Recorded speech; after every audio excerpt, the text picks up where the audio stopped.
So welcome those of you who are online. Welcome to our small but mighty crowd here in person. I'm just so glad that you're here. We'll have a formal welcome in a second, but I wanted to let the people online know that it is a beautiful, beautiful day here in Portland. We have lots of people walking by who are on their way to a Portland Timbers soccer game, soaking up the beautiful sunshine and blue skies that we're experiencing. So we have a small group of people here in the room, but we have lots of people that are online as well. So we will all be worshiping together. Welcome.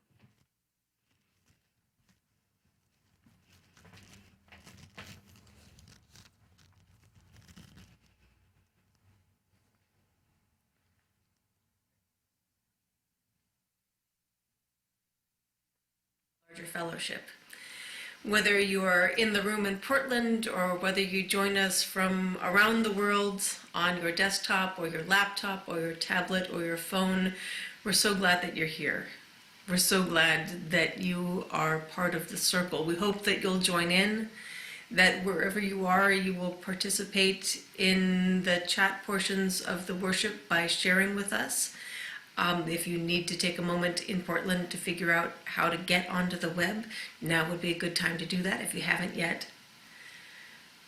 But whoever you are, however you join us, whatever it is that you are carrying in your heart, bring it here and be welcome. Come, let us worship together.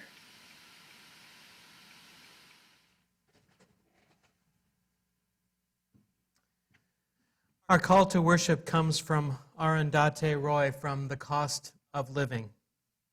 To love, to be loved, to never forget your own insignificance, to never get used to the unspeakable violence and the vulgar disparity of life around you, to seek joy in the saddest places, to pursue beauty to its lyre, to never simplify what is complicated or complicate what is simple, to respect strength, never power, above all, to watch, to try and understand, to never look away, and never, never to forget.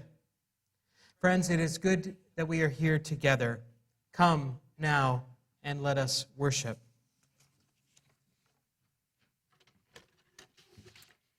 Our gathering forms a community with no geographic edge. Here in Portland and across the world online, we come together to seek what is deepest and most true, to cultivate imagination, wonder, and joy, and to care for one another.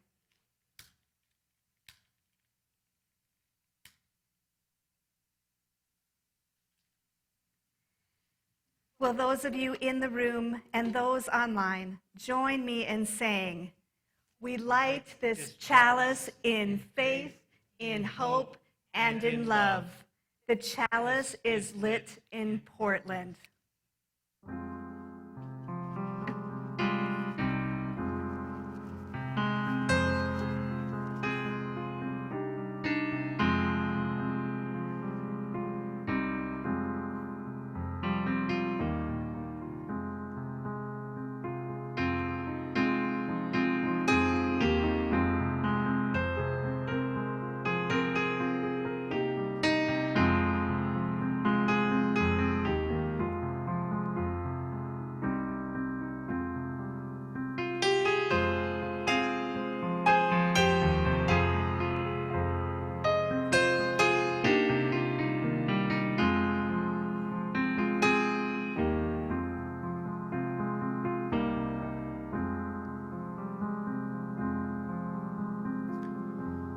All right, our opening song is Gathered Here.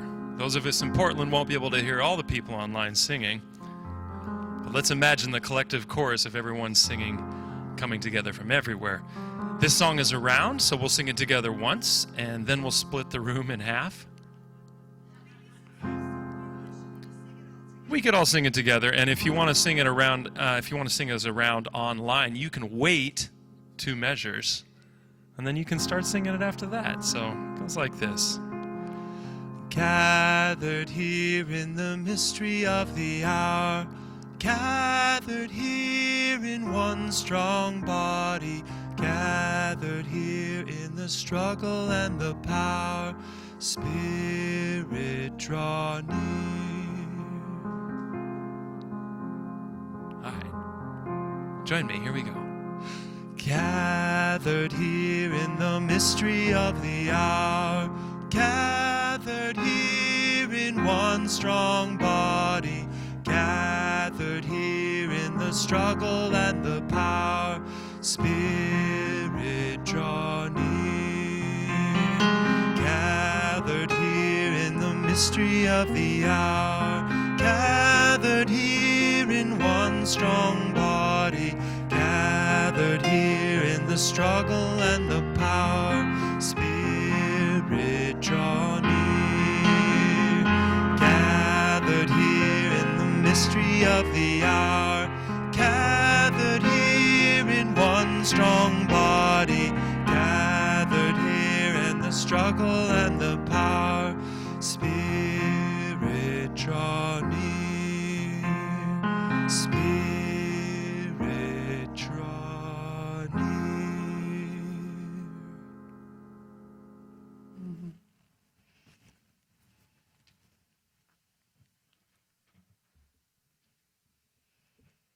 We carry within us joys that are too great for one heart to hold, sorrows that are too much for one heart to bear, local and world events which call upon us to bear witness.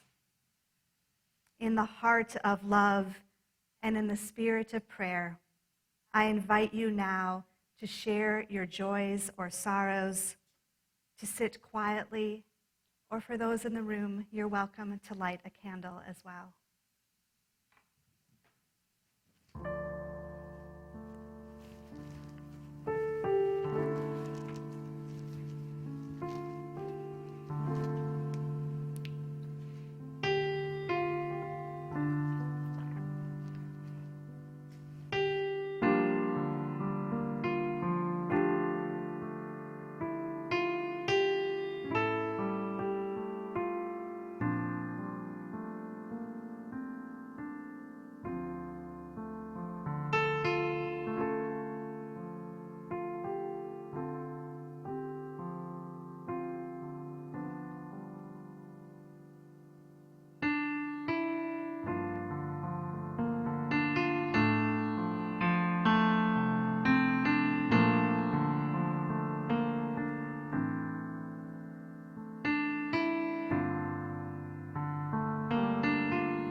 Now let us settle in for a moment of prayer, a moment of quiet.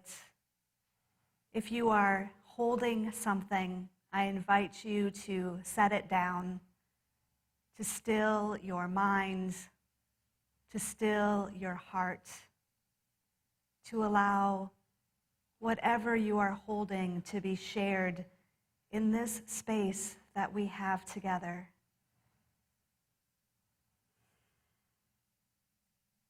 In this sacred time of prayer and deep contemplation, let us open our minds and hearts to the place of quiet, to the silent prayer for the healing of pain, and the soft, gentle coming of love, love that we share both when we're with people in person, and love that transcends all boundaries to meet us in the most unexpected places, even those virtual ones.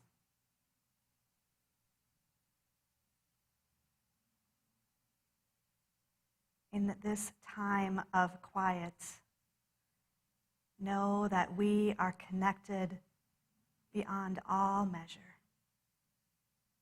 In the name of all that we hold holy.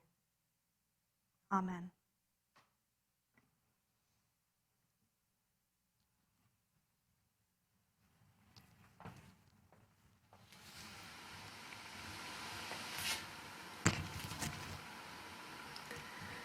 Sometimes I feel like a motherless child. Sometimes I feel like a motherless child. Sometimes I feel like a motherless child. A long way from home. A long way from home. Will you join me? Sometimes I feel like I'm almost gone. Sometimes I feel like I'm almost gone. Sometimes I feel like I'm almost gone. Sometimes I feel like I'm almost gone. A long way from home. A long way from home. Don't we all feel that way sometimes?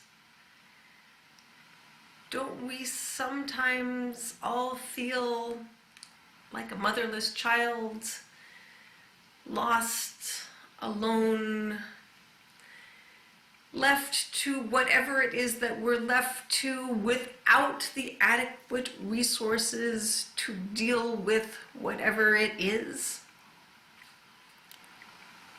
We've been talking in these Sunday Soul Worships about the need to get woke and stay woke. The need to be present and engaged with injustice, with racial oppression, with white supremacy, and with so many of the issues that confront us. We challenge one another and ourselves to open our hearts, to care, to be connected, to be part of the solution. And there's so much. There's just so much. There's racial injustice and gender injustice, and there's climate change and environmental degradation, and there's economic injustice and war and refugees, and it just keeps piling on. It's so much to be aware of, and so much to care about, and so much to feel like you need to fix it. And in the context of all that, there is still our lives.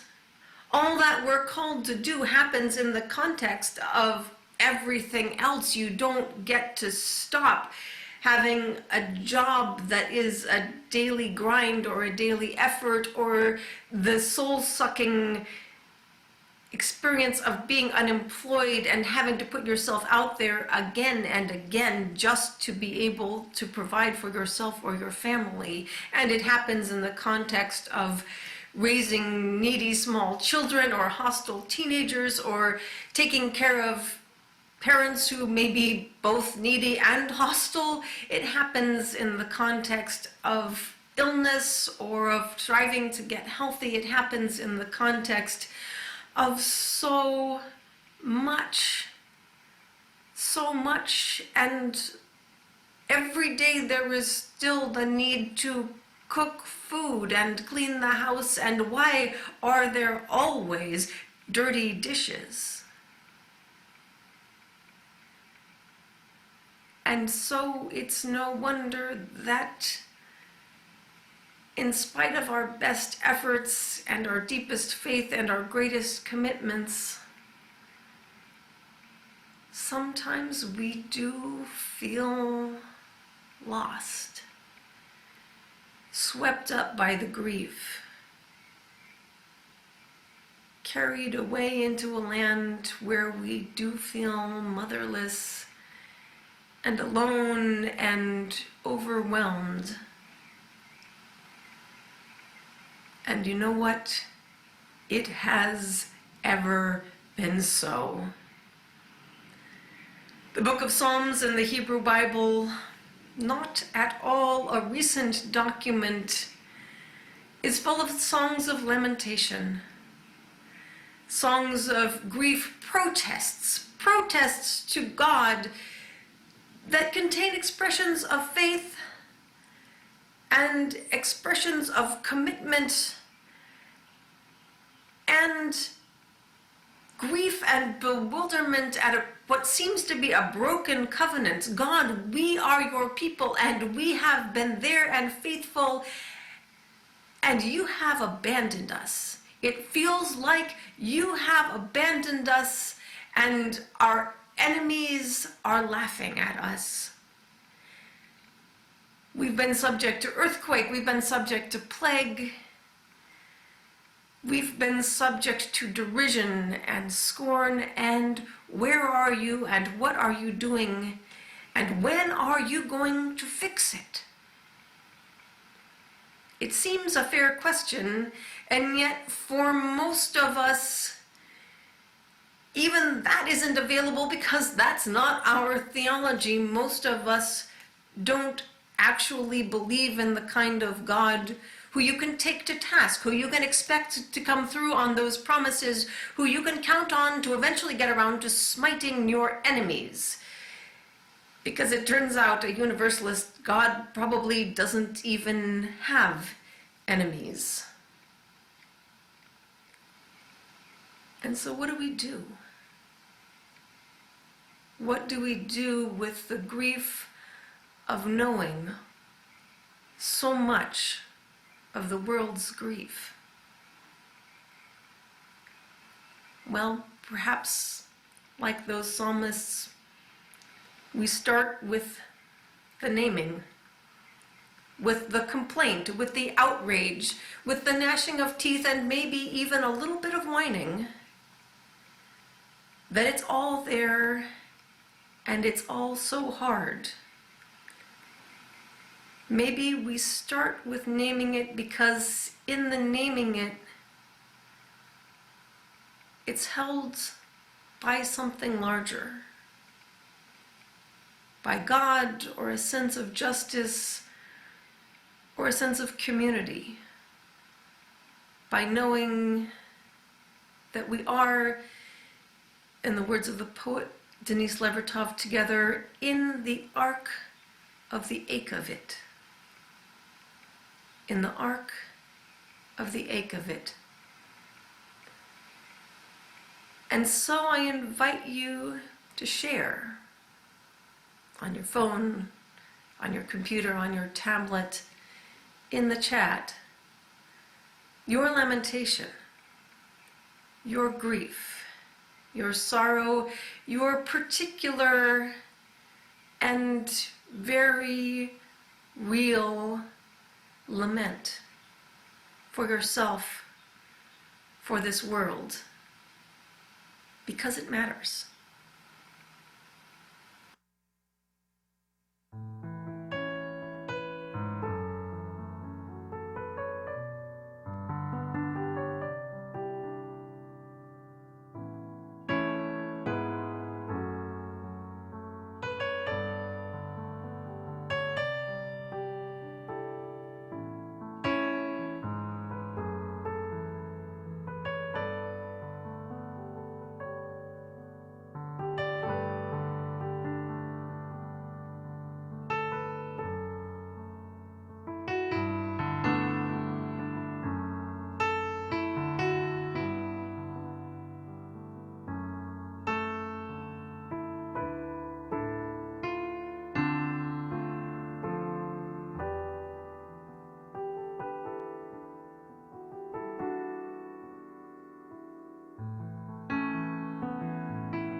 On the willows there we hung up our lives, for our captors there required of us songs, and our tormentors mirth.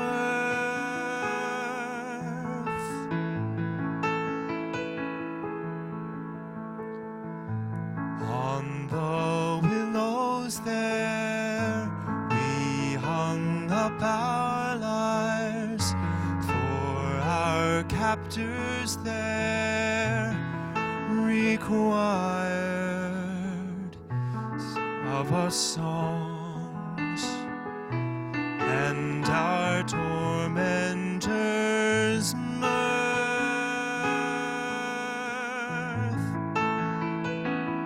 Saying, sing us one of the songs of Zion. Sing us one of the songs of Zion. Sing us one of the songs of Zion. But how can we sing the Lord's song in a foreign land?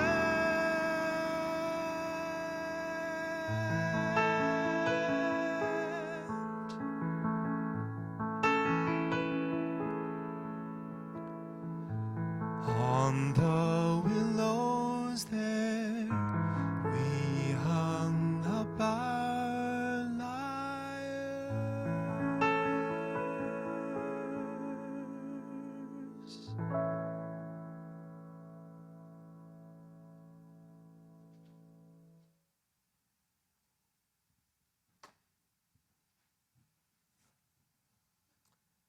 Why do the innocent among us suffer? Why is there war? Why is there poverty? Why is there such a lack of compassion? Why are the vulnerable so vulnerable? Much has been named. So much has been named. Into this space virtually, we've brought the lamentations of our lives, and yes, there are so many. A question we might ask then is, how shall we live? Life, I believe, asks us to bear witness to both its beauty and to its brokenness. And as our sharing shows, and as we know from our living, most of the time it's almost too much to bear. And there can be an impulse, a strong impulse, certainly there for some of us, to want to take on all of that pain of the world because there's just so much. but we know that we can't do that. But we are asked, I believe, to bear witness to life. We are asked to pay attention. We're asked to recognize, first of all, what is there before us. And I believe that that paying attention is how we begin to do our part to heal the whole. It's at least how we do our part. That's the beginning of how we move to a place of hope. When I leave my house these days, I walk past little spring flowers, snowdrops, and crocuses coming out of the ground, and they bring me joy. When I hear the stories of people in my congregation, I hear both their sorrow at our broken world, and I hear their joy at all the beauty they see. What I noticed lately is just how many ways that beauty is manifest in the form of commitment to justice, how it can bubble through. I see how one person cares for another, how one person looks out for someone else. I notice how others notice. A couple Sundays ago, I was in a welcome circle here at the church, and a member came with what I thought was going to be a complaint. She wanted to talk about the Black Lives Matter banner hanging on the side of the church. Now, we've gotten quite a few calls about the Black Lives Matter banner, and many of them positive, but many of them not so positive, asking the question in one form or another, well, don't all lives matter? Well, yes, of course, all lives matter, but the banner is a recognition that through much of history, some lives have been valued so much more than other lives. It's a recognition of the systems of oppression that have for so long devalued the lives, in particular, of people of color. So in this welcome circle on this Sunday morning, when the issue came up, I was ready to defend. I was ready with my response. The woman said, I notice how our Black Lives Matter banner is crooked. It needs to be straightened up. It needs to be cared for because it's so important, because it's such an important statement of this church. Yes, I say, you are right, a little taken aback. It is important. It is so very important. We are asked to bear witness to the world, I believe. We are asked to take notice. We're asked to notice that the banners might be crooked. Yes, we're asked to notice when injustice is happening around us. Part of what happens in our coming together is that we bear witness together. We recognize together. And we see our lamentations as part of a larger expression of lamentation. No, it doesn't mean that those lamentations are not there anymore. It doesn't mean that the injustice is suddenly gone. But it does mean that we recognize just how it is we are part of something larger. It's part of how we recognize that we are not alone. Yea, though I walk through the valley of the shadow of death, I will fear no evil, for thou art with me. In our walking, in our talking, in our waking, in our marching, in our being, friends, may we first of all move with the awareness that we are not alone.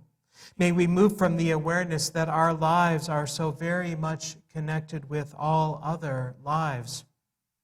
And from that, may we move with the awareness that justice and mercy might just be possible, that our lives matter, and how we live our lives matter.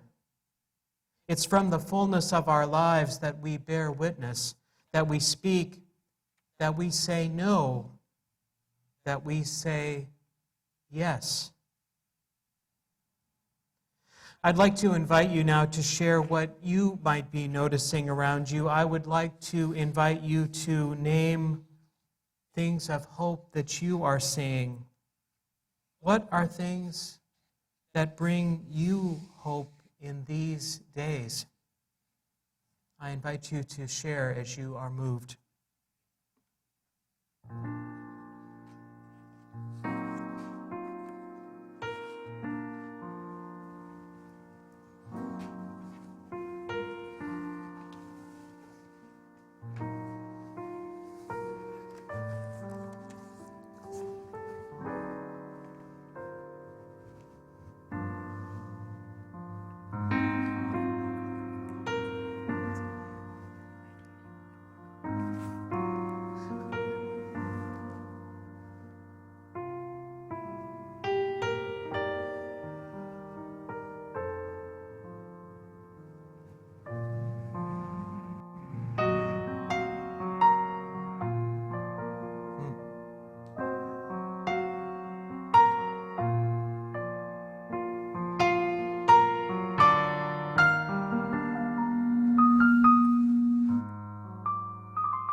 In the days ahead, I'd like to invite you to simply pay attention to what is around you.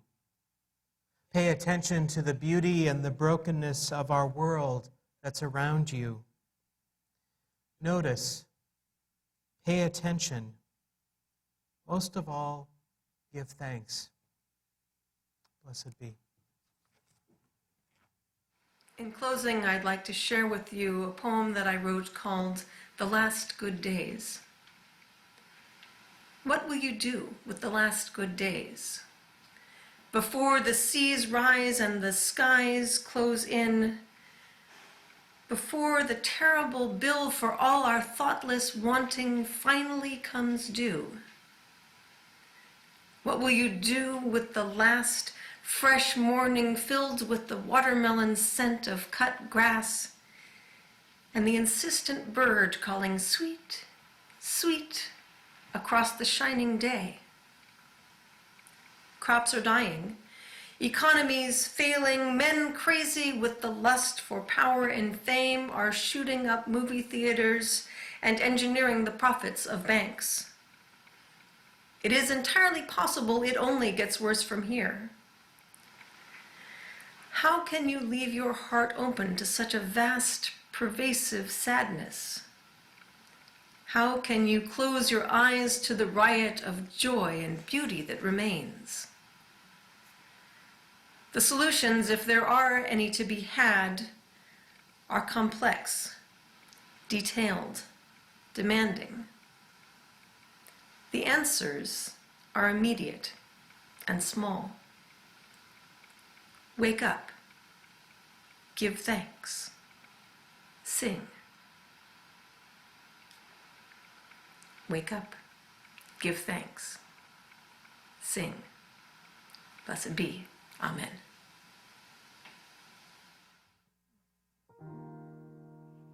And now we come to that time in our service when we extinguish the chalices we've lit to mark this time together. But the flame of love, the flame of our commitment to a just and caring world burns eternal. So if you carry that flame, please say or type, I carry the flame.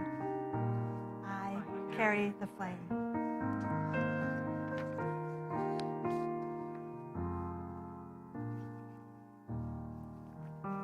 Let's stay up here.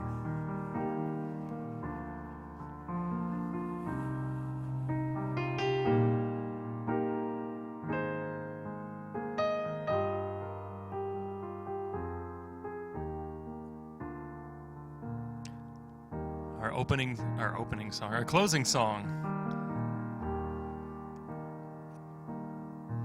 We are living neath the great Big Dipper. We are washed by the very same rain. We are swimming in the stream together, some in power and some in pain. We can worship the ground we walk on, cherishing the beings that we live beside. Loving spirits will live forever. We're all swimming to the other side. I am alone and I am searching, hungering for answers in my time. I am balanced at the brink of wisdom. I'm impatient to find a sign. I move forward with my senses open. Imperfection may be my crime. In humility I will listen. We're all swimming to the other side. Join me.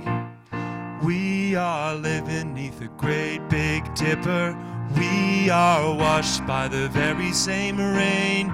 We are swimming in the stream together, some in power and some in pain. We can worship this ground we walk on, cherishing the beings that we live beside. Living spirits will live forever. We're all swimming to the other side. When we get there, we will discover all the gifts we've been given to share have been with us since life's beginning, and we never noticed they were there. We can balance at the brink of wisdom, never recognizing that we've arrived. Loving spirits will live together. We're all swimming to the other side. We are living neath the great Big Dipper. We are washed by the very same rain. We are swimming in the stream together, some in power and some in pain. We can worship this ground we walk on, cherishing the beings that we live beside. Loving spirits will live forever. We're all swimming to the other side. Loving spirits will live forever. We're all swimming to the other side.